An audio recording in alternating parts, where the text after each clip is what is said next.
وزیر اعظم محمد شہباز شریف سے ایرانی وزیر خارجہ عباس عراقچی اور ایرانی وفد کی ملاقات۔ ایرانی وزیر خارجہ عباس عراقچی کی وزیر اعظم سے ملاقات کے لیے وزیر اعظم ہاؤس آمد۔ دونوں رہنماؤں کی ملاقات میں نائب وزیر اعظم و وزیر خارجہ سینیٹر محمد اسحاق ڈار اور چیف آف آرمی اسٹاف اور chief of defence forces field marshal Syed Asim Munir بھی وزیر اعظم کے ہمراہ ملاقات میں شریک۔ ملاقات میں خطے کی صورتحال پر گفتگو ہوئی۔ خطے میں امن کے لیے پاکستان کی مصالحتی کوششیں۔ ایرانی وزیر خارجہ عباس عراقچی کا وفد کے ہمراہ اہم دورہ پاکستان۔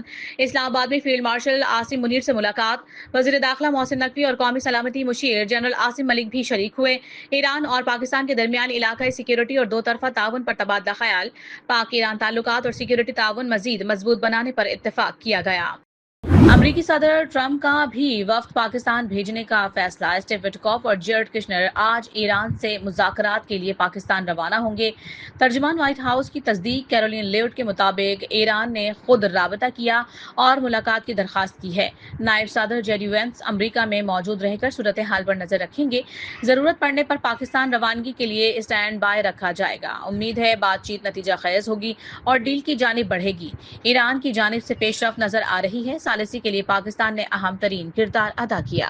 ترجمان ایرانی وزارت خارجہ کی ایران اور امریکہ کے درمیان کسی ملاقات کے منصوبے کی تردید اسماعیل بقائی نے سوشل میڈیا پر بیان میں کہا ہے کہ دورے میں پاکستان کے اعلیٰ حکام سے ملاقات ہوگی۔ دورے میں ایران اور امریکہ کے درمیان کوئی میٹنگ طے نہیں ہے۔ پاکستانی حکام سے ملاقاتوں میں ایران اپنے مشاہدات پاکستان کو فراہم کرے گا۔ ایران بات چیت کرنا چاہتا ہے، دیکھنا ہے کہ کوئی معاہدہ ہو سکتا ہے یا نہیں۔ امریکی صدر ڈونلڈ ٹرمپ کی برطانوی خبر ایجنسی سے گفتگو۔ کہا کہ امریکی حکام ایران کے ساتھ مذاکرات میں ان افراد سے بات کر رہے ہیں جو اب بااختیار ہیں۔ نائب وزیر اعظم و وزیر خارجہ اسحاق ڈار کا مصری ہم منصب بدر عبدالعاطی سے ٹیلی فونک رابطہ۔ ترجمان دفتر خارجہ کے مطابق دونوں رہنماؤں کے درمیان خطے کی موجودہ صورتحال اور جاری سفارتی کوششوں پر تفصیلی تبادلہ خیال۔ پاکستان اور مصر کا خطے میں امن و استحکام کے لیے مذاکرات کے فروغ پر زور۔ پائیدار سفارتی روابط برقرار رکھنے پر اتفاق۔ علاقائی اور عالمی امن کے لیے مسلسل مشاورت جاری رکھنے کے عزم کا اعادہ بھی کیا گیا۔ امریکہ نے ایران سے منسلک کرپٹو والیٹس اور ٹیل نیٹ ورک پر نئی پابندیاں عائد کر دی۔ پابندی سے ایران کی 34 کروڑ 40 لاکھ ڈالر کی کرپٹو کرنسی منجمد۔ ایران سے کاروبار کرنے والی چینی آئل ریفائنری، 40 شپنگ کمپنیوں اور ٹینکرز پر بھی پابندیاں عائد۔ امریکی وزیر خزانہ اسکاٹ بیسنٹ کا ایران پر مالی دباؤ برقرار رکھنے کا اعلان۔ کہا ایران کے مالی وسائل کے خلاف گھیرا تنگ کیا جاتا رہے گا۔ پاسداران انقلاب نے آبنہ ہرمز سے گزرنے والے 2 جہازوں کو قبضے میں لے لیا۔ ایرانی بحریہ نے دعویٰ کیا ہے کہ امریکی فوج کے ساتھ تعاون کرنے اور حدود کی خلاف ورزی کا ارتکاب کرنے پر 2 بحری جہازوں کو قبضے میں لیا گیا ہے۔ ایرانی خبر رساں ادارے کے مطابق دونوں بحری جہازوں پر قبضہ گہری انٹیلیجنس نگرانی کے بعد کیا گیا۔ برطانیہ کے پاسداران انقلاب ایران کو دہشت گرد تنظیم قرار دینے کے لیے قانون سازی کا فیصلہ۔ برطانوی وزیر اعظم سر کیئر اسٹارمر نے کہا کہ ان کا ملک ایران کے پاسداران انقلاب کو دہشت گرد تنظیم قرار دینے کے لیے چند ہفتوں میں قانون سازی کرے گا۔ فائنینشل ٹائمز کے مطابق اسٹارمر کے اقدام سے یہودی گروہوں اور ایران میں مذہبی حکومتوں کے مخالفین کا مطالبہ پورا ہو جائے گا۔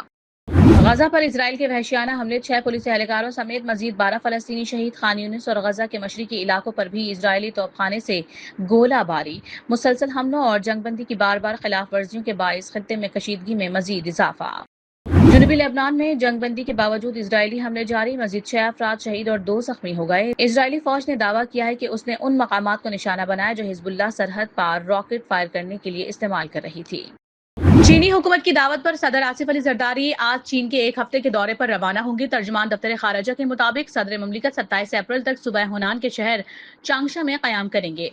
دورے کے دوسرے مرحلے میں صدر زرداری ثانیہ کا دورہ کریں گے۔ صدر چینی صوبائی قیادت سے 2 طرفہ تعلقات اور باہمی دلچسپی کے امور پر تبادلہ خیال کریں گے۔